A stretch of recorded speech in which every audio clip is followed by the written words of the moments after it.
को भी गृह मंत्री जी पूरा देश देख रहा है कि कौन से भ्रष्टाचार की आप व्याख्या कर रहे हैं और कौन सा भ्रष्टाचार पर आप नियंत्रण करना चाहते हैं। जिस चारा घोटाले को लेकर बिहार की जनता के सामने गए थे, आज चारा घोटाला करने वालों के साथ आप बैठे। जेडीयू का जन्म ही आरजेडी का विरोध करने के लिए हुआ। यूनाइटेड जनता दल तोड़ दिया। वो जेडीयू आज सत्ता प्राप्त करने के लिए गठबंधन में है। कि आज तक तो कभी इन्होंने एनडीए की बैठक नहीं की, आज तक कभी नहीं हुआ था। लेकिन जिस दिन इंडिया की बैठक मंगलोर में हो रही थी, उसी दिन इन्होंने एनडीए का बैठक किया। अरे भाई, आपको तो उस फोबिया से आप ग्रस्त हैं, आप उस फोबिया से ग्रस्त हो गए हैं। लेकिन आपको बैकडोर से शासन करना था। 11 मई को जजमेंट आता है, 19 मई को सुप्रीम कोर्ट बंद होने वाला है, 19 मई को आप अध्यादेश लाते हैं और उसके पहले आप सुप्रीम कोर्ट में रिव्यू पिटीशन फाइल करते हैं। ये लोकतंत्र है क्या? इसी को लोकतंत्र कहते हैं। ऐसे ही लोकतंत्र को आप चलाना चाहते हैं।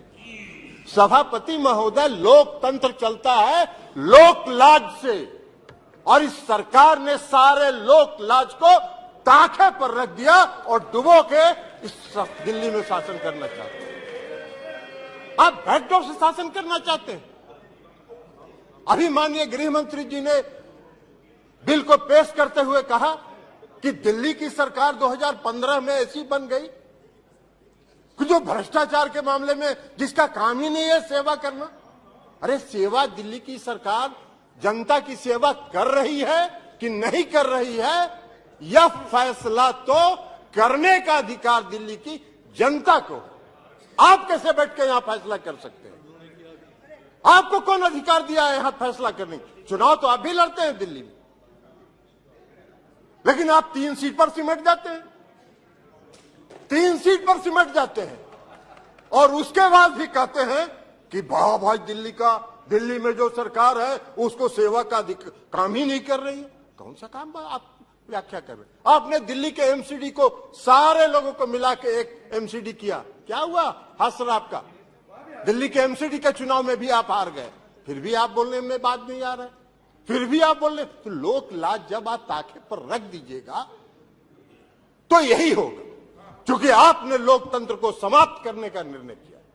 अभी चर्चा कर रहे थे माननीय गृह मंत्री जी, गठबंधन की चर्चा कर रहे थे, इंडिया की भी चर्चा कर रहे थे।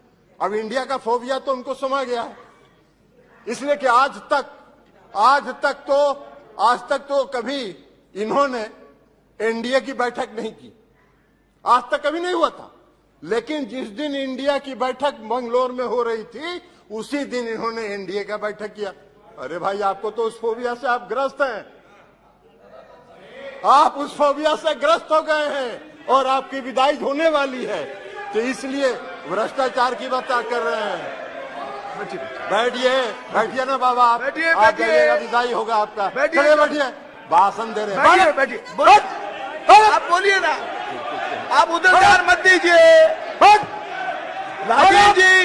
राजीव रंजन जी, उधर ध्यान मत दीजिए। Address the chair only, address the chair only. केवल आपकी बात रिकॉर्ड में जा रही है, किसी अन्य की बात रिकॉर्ड में नहीं जा रही है। आप please address the chair and please सभापति and try to conclude also please. इसलिए सभापति महोदय, please sit down, please sit down. No, बैठिए, आप बैठ जाइए प्लीज, आप बोलिए। इसीलिए सभापति महोदय, अभी माननीय गृह मंत्री जी चर्चा कर रहे थे, अभी गृह मंत्री जी चर्चा कर रहे थे। आप अपनी बात पूरी कीजिए ना। अभी माननीय गृह मंत्री जी चर्चा कर रहे थे। एक मिनट, आप प्लीज, स्वागत, आप तो बैठिए ना, बैठिए, अभी अपनी बात पूरी करिए। अभी गृह मंत्री जी चर्चा कर रहे थे, उन्होंने दिल्ली के भ्रष्टाचार पर चर्चा की। आप ही चलाइएगा, आप तो बैठिए। जी, चलिए, हाँ, आप अपनी बात पूरी कीजिए प्लीज। इसलिए सवाल आप अपनी बात पूरी कीजिए, अपनी बात पूरी कीजिए। सभापति महोदय, अभी सभापति महोदय माननीय गृह मंत्री की चर्चा कर रहे थे, पेश करते हुए उन्होंने कहा कि दिल्ली में बहुत भ्रष्टाचार हो गया है, भारी भ्रष्टाचारियों का जमाव हो गया है। महाराष्ट्र के बारे में उन्होंने चर्चा नहीं की। 4 दिन पहले प्रधानमंत्री ने कहा 70,000 करोड़ का घोटाला हुआ और सबको वॉशिंग मशीन में डाल के बाहर निकाल दिया। अरे वाह भाई वाह, भ्रष्टाचार की परिभाषा कर रहे हैं और देश देख रहा है। आपको भी गृह मंत्री जी, पूरा देश देख रहा है कि कौन से भ्रष्टाचार की आप व्याख्या कर रहे हैं और कौन सा भ्रष्टाचार पर आप नियंत्रण करना चाहते हैं। भ्रष्टाचार का भय दिखाकर अपनी राजनीतिक बात पूरी कीजिए जी। इसलिए चिंता मत करिए, धन्यवाद। जनता देख रही है आपको भी। 2024 मिश्रा जी, आपका भी फैसला जनता कर देगी। और इसी के साथ अरे कैसे खत्म हुआ? आपने अभी तो कर दिया भाई। नहीं हो गया ना, पूरा नहीं कंक्लूड करने दीजिए। कीजिए तो इसलिए कीजिए, पूरा कीजिए। इसलिए सभापति महोदय, मैं ये कहना चाहता हूं कि जो यह बिल, अरे बैठिए, पीछे बैठ जाइए।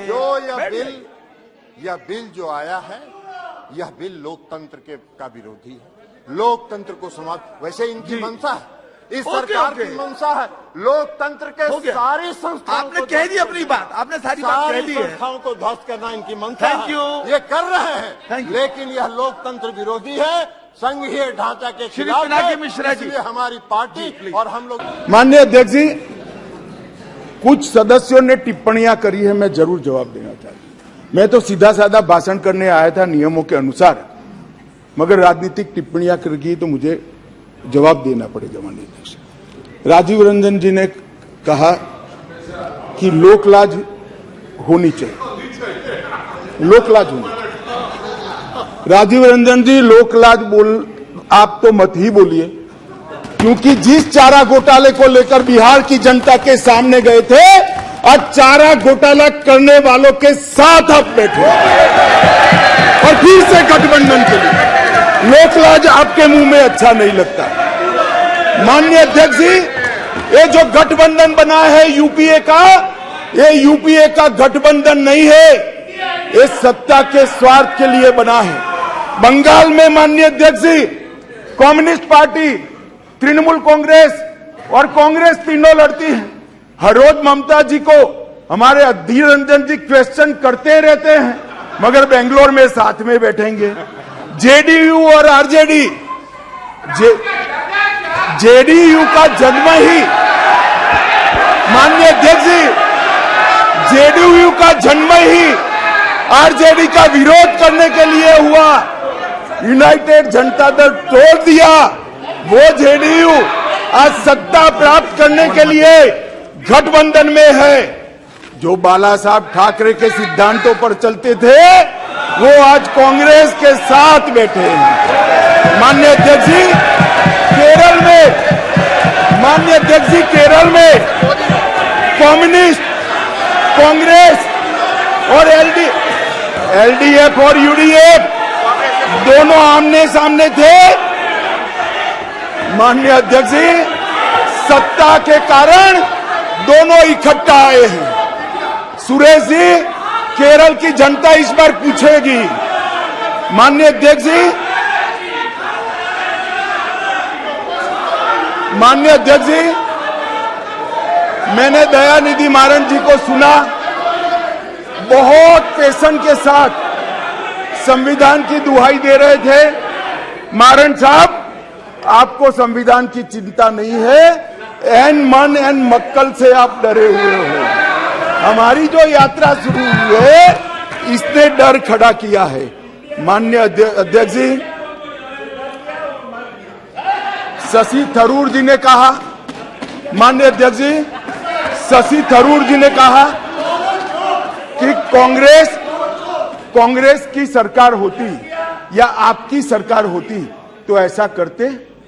भाई, कांग्रेस की सरकार और हमारी सरकार दोनों दिल्ली में रहा था, मगर हमने ऐसा किया ही नहीं था, तो ऐसा करने का सवाल ही पैदा नहीं हो रहा।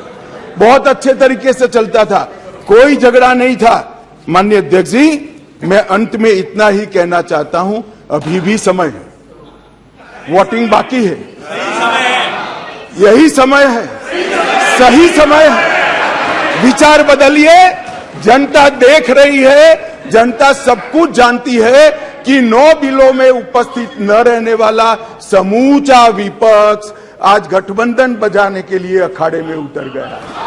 माननीय अध्यक्ष जी, ये सदन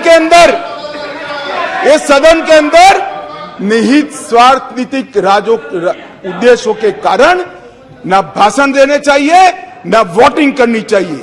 सदन के अंदर वोटिंग 130 करोड़ की जनता के भले के लिए करनी चाहिए।